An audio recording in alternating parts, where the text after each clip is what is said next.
दुःखेष्वनुद्विग्नमनाः सुखेषु विगतस्पृहा वीतरागभयक्रोधः धीर्मुनिरुच्यते। अर्जुन ने तो स्थित प्रज्ञ कैसे बोलता है ऐसा क्रिया की प्रधानता को लेकर प्रश्न किया था, पर भगवान भाव की प्रधानता को लेकर उत्तर देते हैं, क्योंकि क्रियाओं में भाव ही मुख्य है। क्रिया मात्र भाव पूर्वक ही होती है। भाव बदलने से क्रिया बदल जाती है, अर्थात बाहर से क्रिया वैसी ही दिखने पर भी वास्तव में क्रिया वैसी नहीं रहती। उसी भाव की बात भगवान यहाँ कर रहे हैं।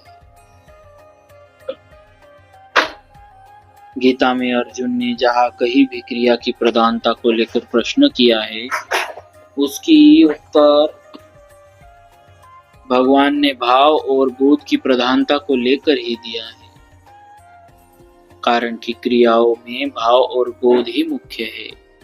भाव और बोध के अनुसार ही क्रियाएं होती है। जैसे अर्जुन ने 14वें अध्याय में पूछा कि गुणातीत पुरुष के आचरण कैसे होते हैं, तो भगवान ने भाव की मुख्यता को लेकर उत्तर दिया कि उसके आचरण समता पूर्वक होते हैं। दुखों की संभावना और उनकी प्राप्ति होने पर भी जिसके मन में उद्वेग नहीं होता, अर्थात कर्तव्य कर्म करते समय कर्म करने में बाधा लग जाना, निंदा अपमान होना, कर्म का फल प्रतिकूल होना आदि आदि प्रतिकूलताएं आने पर भी उसके मन में उद्वेग नहीं होता। कर्म योगी के मन में उद्वेग हलचल न होने का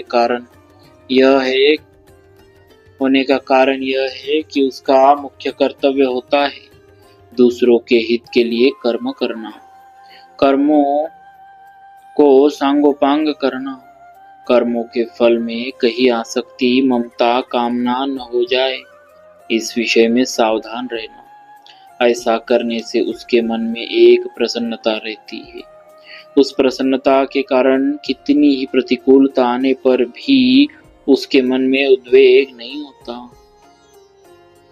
सुखों की संभावना और उनकी प्राप्ति होने पर भी जिसके भीतर स्पृहा नहीं होती, अर्थात वर्तमान में कर्मों का सांगोपांग हो जाना, तात्कालिक आदर और प्रशंसा होना, अनुकूल फल मिल जाना आदि आदि अनुकूलताएं आने पर भी उसके मन में यह परिस्थिति ऐसी ही बनी रहे, यह परिस्थिति सदा मिलती रहे, ऐसी स्पृहा नहीं होती। उसके अंतःकरण में अनुकूलता का कुछ भी असर नहीं होता। संसार के पदार्थों का मन पर जो रंग चढ़ जाता है उसको राग कहते हैं। पदार्थों में राग होने पर अगर कोई सबल व्यक्ति उन पदार्थों का नाश करता है, उनसे संबंध विच्छेद कराता है, उनकी प्राप्ति में विघ्न डालता है, तो मन में भय होता है। अगर वह व्यक्ति निर्बल होता है तो मन में क्रोध होता है, परंतु जिसके भीतर दूसरों को सुख पहुंचाने का, उनका हित करने का, उनकी सेवा करने का भाव जागृत हो जाता है, उसका राग स्वाभाविक ही मिट जाता है। राग के मिटने से भय और क्रोध भी नहीं रहते, अतः वह राग भय और क्रोध से सर्वथा रहित हो जाता है। जब तक आंशिक रूप से उद्वेग, स्पृहा, राग भय और क्रोध रहते हैं, तब तक वह साधक होता है। इनसे सर्वथा रहित होने पर वह सिद्ध हो जाता है। वासना कामना आदि सभी एक राग के ही स्वरूप है।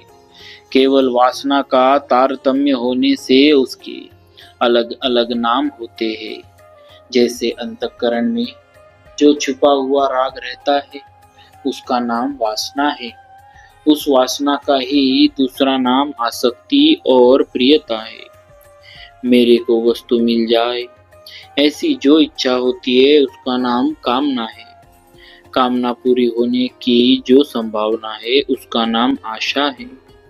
कामना पूरी होने पर भी पदार्थों के बढ़ने की तथा पदार्थों के और मिलने की जो इच्छा है उसका नाम लोभ है। लोभ की मात्रा अधिक बढ़ जाने का नाम तृष्णा है। तात्पर्य है कि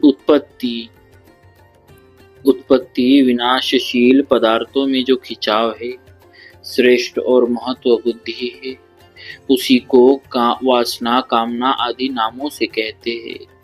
ऐसे मननशील कर्मयोगी की बुद्धि स्थिर अटल हो जाती है। मुनि शब्द वाणी पर लागू होता है, इसीलिए भगवान ने किम प्रभाषेत के उत्तर में मुनि शब्द कह दिया।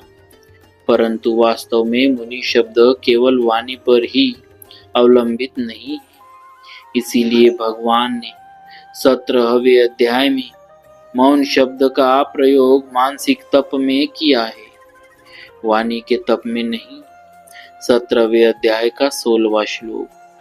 कर्मयोग का प्रकरण होने से यहाँ मननशील कर्मयोगी को मुनि कहा गया है।